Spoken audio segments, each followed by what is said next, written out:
कर्ण जी के निकालिए। एक छोटी सी बात बताने जा रहा हूं, बहुत ही महत्वपूर्ण। आ जाइए।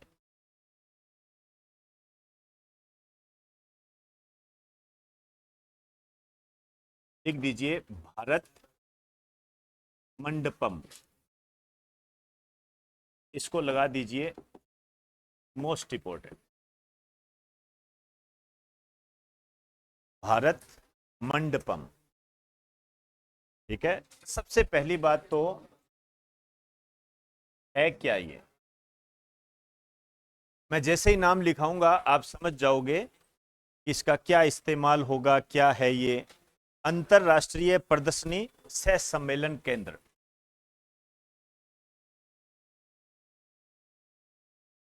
अंतरराष्ट्रीय प्रदर्शनी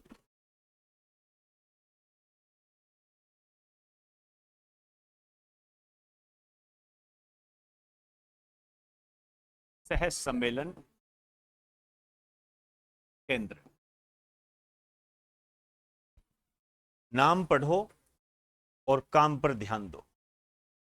अंतरराष्ट्रीय प्रदर्शनी मतलब इंटरनेशनल प्रदर्शनी।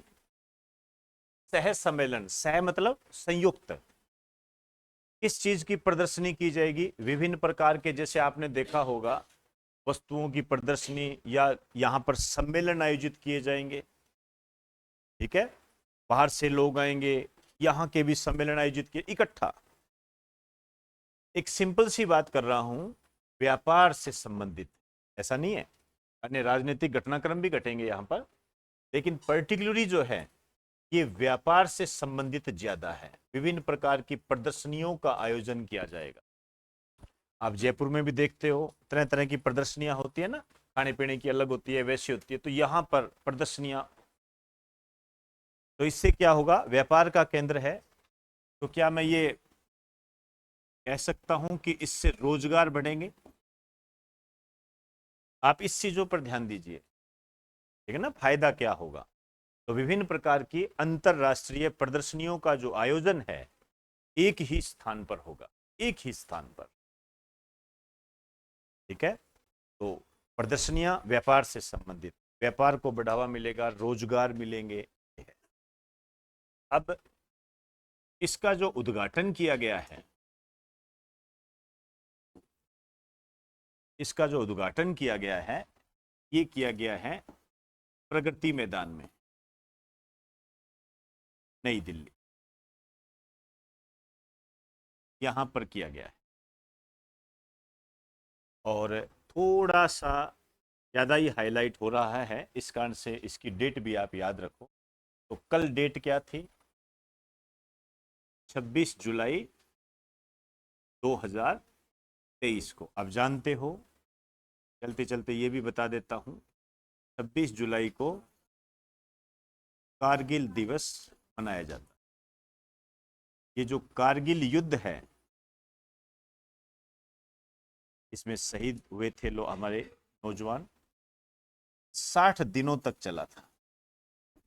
ये जो AIR न्यूज है, इसमें इसको भी हाईलाइट किया गया। 60 दिनों तक चला था।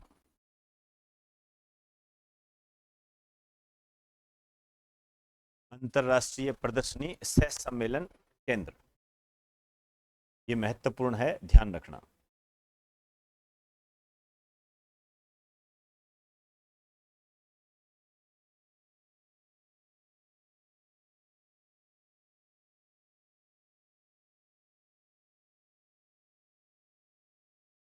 क्लियर?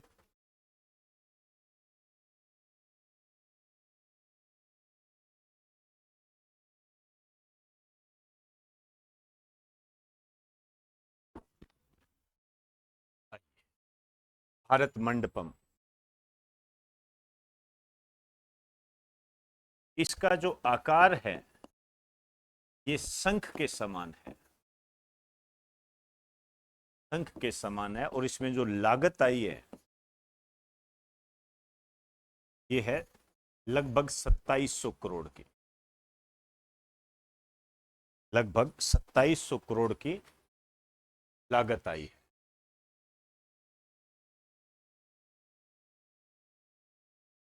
क्लियर। तो अंतरराष्ट्रीय प्रदर्शनी सह सम्मेलन केंद्र, थोड़ा ध्यान रख लेना, ये इंपॉर्टेंट है। यहां पर हमारे सामने एक शब्द आया है प्रगति। कोई बता सकता है? एक क्वेश्चन और है जो प्रगति पर आता है, ये वास्तव में क्या है? एक, मैं इसकी बात नहीं कर रहा, मैं अलग से बात कर रहा हूं, है ना, इससे कोई, ये तो प्रगति मैदानी है।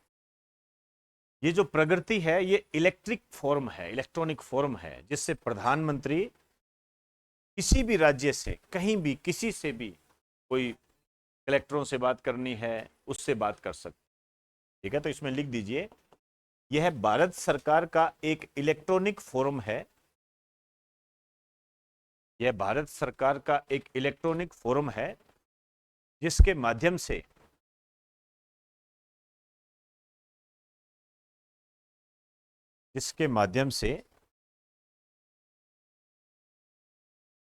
भारत सरकार, सॉरी, ऐसे, जिसके माध्यम से भारत के प्रधानमंत्री, ऐसे लिखो, भारत के प्रधानमंत्री किसी भी राज्य के मंत्रालय से, किसी भी राज्य के मंत्रालय से बातचीत कर सकते हैं। किसी भी राज्य के मंत्रालय से बातचीत कर सकते हैं।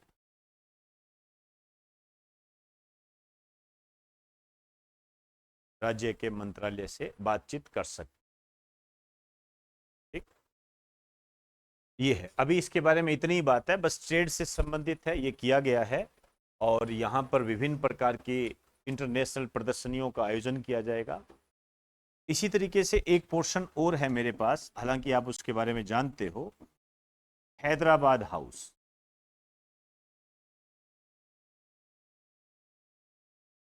यहां पर क्या होता है, विभिन्न देशों के जो राष्ट्राध्यक्ष आते हैं वो सामान्यतः यहीं पर मिलते हैं। आप ऐसे समझ लीजिए कि जैसे अपने घर के अंदर ड्राइंग रूम होता है, गेस्ट आते हैं, वैसे है ये भारत का गेस्ट रूम है, ये कह सकते हैं। ये दिल्ली के अंदर है, नाम पर मत चले जाना, लिख दीजिए। यहां पर भारत आने वाले, भारत आने वाले विभिन्न देशों के, यहां पर भारत आने वाले विभिन्न देशों के राष्ट्राध्यक्षों से, राष्ट्राध्यक्षों से मुलाकात की जाती है, मुलाकात की जाती है।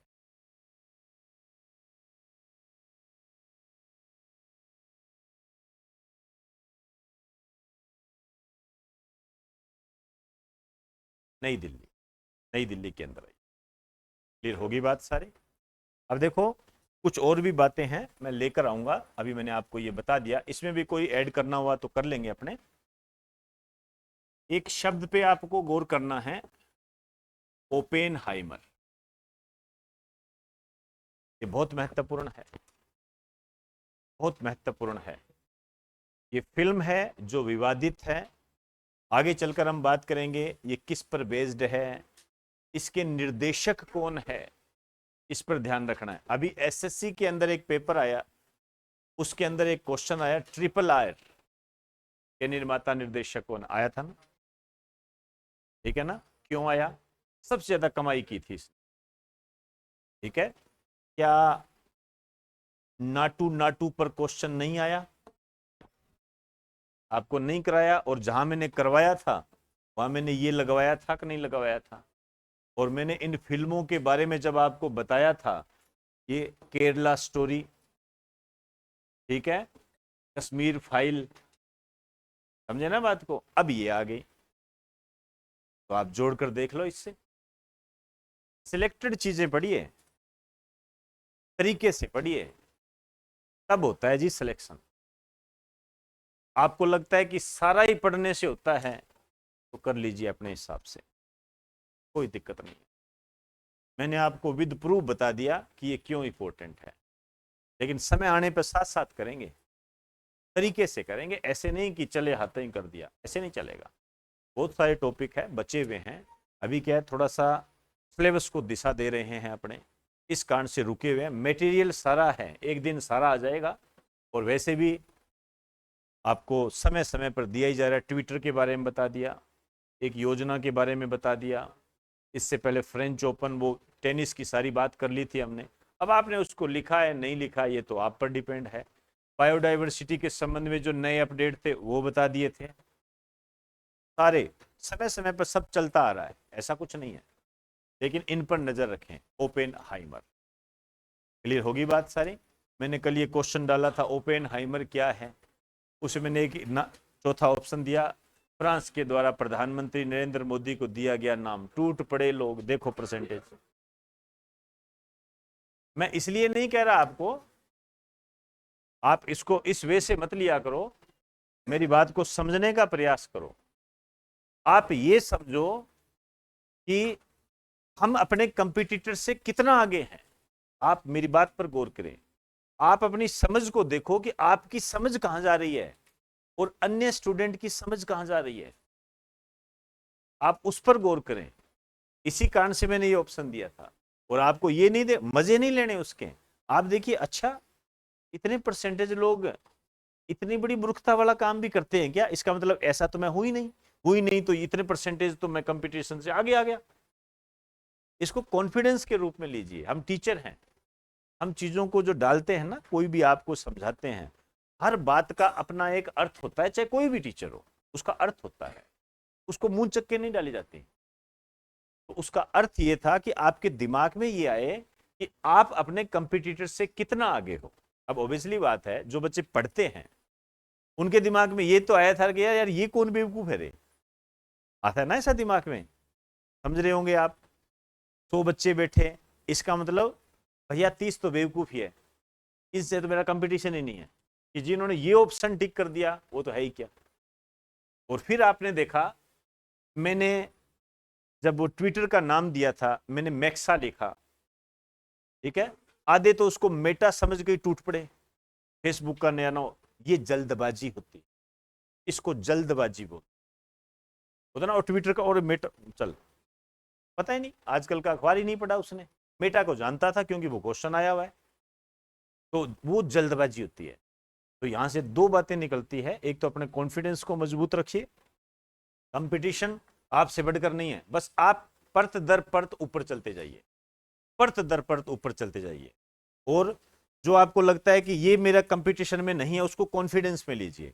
एक जो जल्दबाजी करते हैं वो दूर कर दीजिए। आपके सामने है, जो जल्दबाजी करेंगे वो एकदम से उसी को टिक करेंगे और वो गलत कर बैठे। तो ऐसे नहीं कर, ठीक। आगे की बात कल करेंगे।